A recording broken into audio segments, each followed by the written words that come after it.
Super Bowl LVII was filled with memorable moments, and it was great to see interpreters for the deaf and hearing impaired for the first time in the NFL. But did you know that you've definitely seen one of the interpreters before? The United States national anthem is part of the opening of every Super Bowl. This year, the Star-Spangled Banner was performed by 8-time Grammy Award-winning country music artist Chris Stapleton. This is also the first year that the Super Bowl has included interpretation for the deaf for the national anthem, with the National Football League bringing in American Sign Language interpreters to relay Francis Scott Key's well-known lyrics. Sign language interpretation was also provided for Babyface's performance of America the Beautiful and for Rihanna's much-anticipated halftime show. Babyface's performance was interpreted by University of Arizona researcher Colin Denny, a member of the Navajo Nation who signed America the Beautiful using a combination of ASL and North American Indian Sign Language, which is still used by dozens of tribes to this day. Meanwhile, African-American Philadelphia native and Bowie State University nursing student Justina Miles provided interpretation for both Rihanna's performance and Sheryl Lee Ralph's performance of Lift Every Voice and Sing.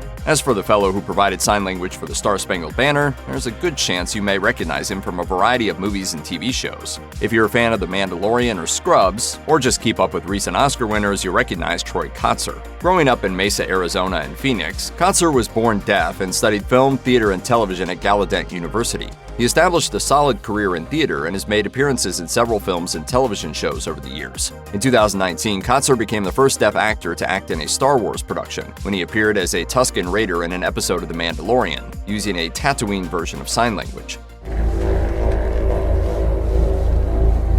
What are you doing? Negotiating. In 2022, he made history as the first deaf male to be nominated for an Academy Award, and subsequently to win an Academy Award. Kotsur won Best Supporting Actor for his performance in 2021's Coda, in which he played a deaf fisherman attempting to come to terms with his hearing daughter's aspirations to become a singer.